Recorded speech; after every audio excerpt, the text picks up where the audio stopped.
पार्वती माता म्हणजे त्या ठिकाणी गणपती बाप्पाची आई आहे. यांचे चरित्र असं येतं. एक वेळेचा प्रसंग आहे.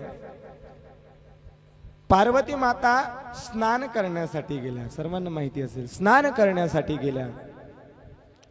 स्नान करू लागल्या.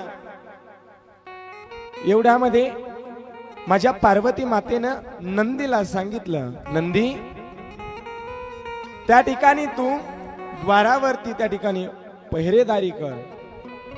आतमध्ये प्रवेश कोणी करता कामा नाही. नंदी त्या ठिकाणी उभा राहिले. पार्वती माता स्नान करण्यासाठी त्या ठिकाणी गेल्या. स्नान करत करत असताना इकडे माझे भोले बाबा द्वारावरती आले. द्वारावरती आल्याच्या नंतर त्या ठिकाणी नंदीला सांगितलं, आम्हाला मध्ये प्रवेश करायचा आहे. नंदीने सांगितलं, स्वामी मी तुम्हाला मध्ये प्रवेश करू देणार नाही, कारण मला मातीची आज्ञा आहे, म्हणून मी मध्ये प्रवेश करू देणार नाही.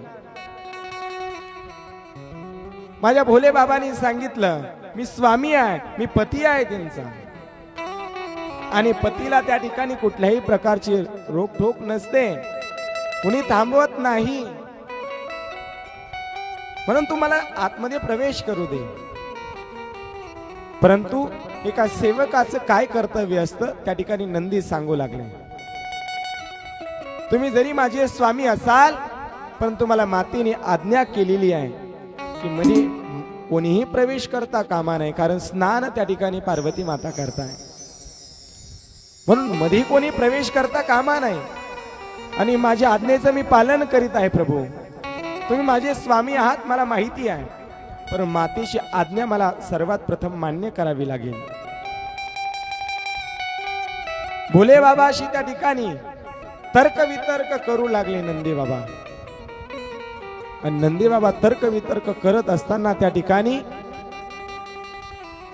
भोले बाबाशी युद्ध चालू केलं. भोले बाबाने नंदीला परास्त केलं आणि मध्ये प्रवेश केला. मध्ये प्रवेश करता क्षणी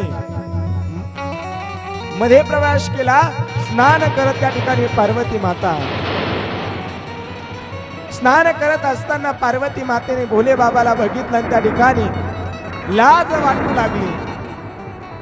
आपल्या अंगात त्या ठिकाणी झाकू लागली. भोले बाबाला सांगू लागले, तुम्ही या अवस्थेमध्ये मी स्नान करत असताना तुम्ही मध्ये प्रवेश केला,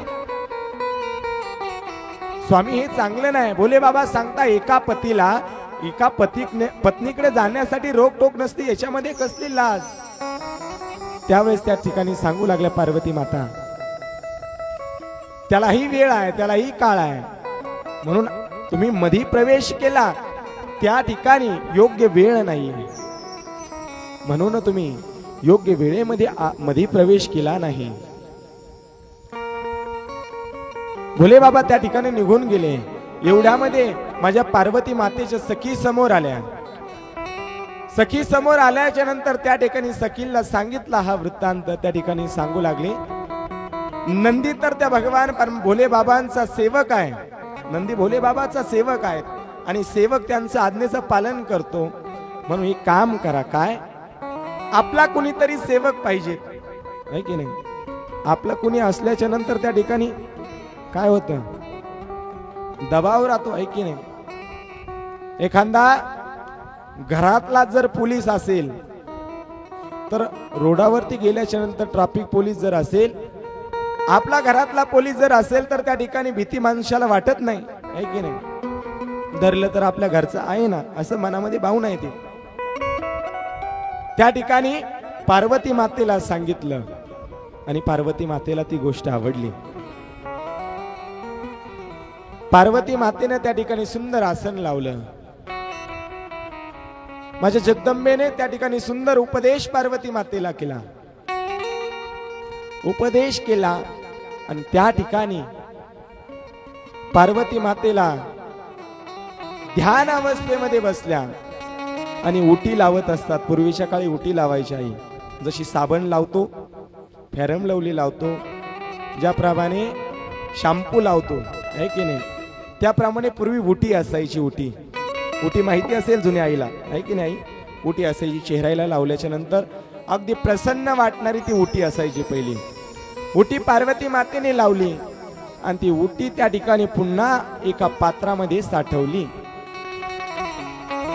पात्रामध्ये साठवली, तिचा त्या ठिकाणी एक पुरुष तयार केला आणि त्या पुरुषामधून त्या ठिकाणी गणपती बाप्पाचं प्रागट्य झालं. बोल गणपती महाराज की जय. गणपती बाप्पा त्याच्यामधून प्रगट्य झाले. मातेला प्रणाम केला. मातेला प्रणाम केल्याच्या नंतर मातेला त्या ठिकाणी प्रार्थना करू लागले. गणपती बाप्पा, माता, माझं काय कार्य आहे, मला काय आदेश आहे आणि माझं नाव काय आहे, त्या ठिकाणी सांगू लागले. मी तुझी मी माता आहे आणि तुझं नाव ठेवते मी गणेश. बोल गणेश भगवान की जय. गणेश नाव त्या ठिकाणी धारण झालं. गणपती बाप्पाचं नाव गणेश सर्वात प्रथम जे पार्वती मातेने दिलेलं आहे. नामकरण झाला आणि त्या ठिकाणी काठी दिली आणि सांगितलं, माझ्या या द्वारावरती तो आजपासून द्वारपाल म्हणून राहायचं. मी स्नान करत असताना माझ्या आज्ञेशिवाय कुणाला मध्ये प्रवेश करू द्यायचा नाही. गणपती बाप्पा द्वारावरती आले. द्वारावरती आल्याच्या नंतर त्या ठिकाणी माझे इकडे द्वारावरती उभे गणपती बाप्पा राहिले. भोले बाबा कैलास पर्वतावरून आले. द्वारावरती आल्याच्या नंतर त्या ठिकाणी द्वारामध्ये नवीन सेवक द्वारपाल बघितला आणि त्या ठिकाणी सांगू लागले. भोले बाबा म्हणू लागले, कोण आहे? म्हणे, मी पार्वतीचा मुलगा आहे. भोले बाबाला विश्वास बसे ना. सांगितलं, मला मध्ये प्रवेश करायचा आहे, मी त्याचा पती आहे. माझ्या गणपती बाप्पांनी सांगितलं, तुम्ही पती असो नाही तर कोणीही असो, माझा धर्म आहे, मी माझा धर्म पूर्ण करेल. मध्ये प्रवेश तुम्हाला करू देणार नाही आणि तुम्हाला मध्ये जर प्रवेश करायचा असेल ना तर तुम्हाला माझ्याशी युद्ध करावं लागेल. गणपती बाप्पाला त्या ठिकाणी युद्धाचा प्रस्ताव भोले बाबा समोर ठेवला. भोले बाबाला सांगू लागले, मध्ये प्रवेश करायचा, माझ्याशी आधी युद्ध करा. अनेक प्रकारे समजवण्याचा प्रयत्न केला परंतु गणपती बाप्पाने त्या ठिकाणी युद्धाचा प्रसंग समोर ठेवला. परंतु मारणार पुन्हा त्या ठिकाणी भोले बाबाच्या मनामध्ये एक भावना प्रगट झाली, हा बालक आहे, बालकाला मारू नये. म्हणून माझ्या भोले बाबा परत निघून गेले. कैलास पर्वतावरती आले. नंदीला सांगितलं, कोणीतरी द्वारावरती उभा राहिलेला आहे, त्याला सांग की पार्वतीचा मी पती आहे म्हणून त्या ठिकाणी मला प्रवेश करू दिलं पाहिजेत, असं त्याला सेवकाला सांग. सेवकाला नंदी आणि गण त्यांच्या सोबत निघाले. समोर आले आणि समोर आल्याच्या नंतर नंदीने अनेक प्रकारे समजवण्याचा प्रयत्न केला.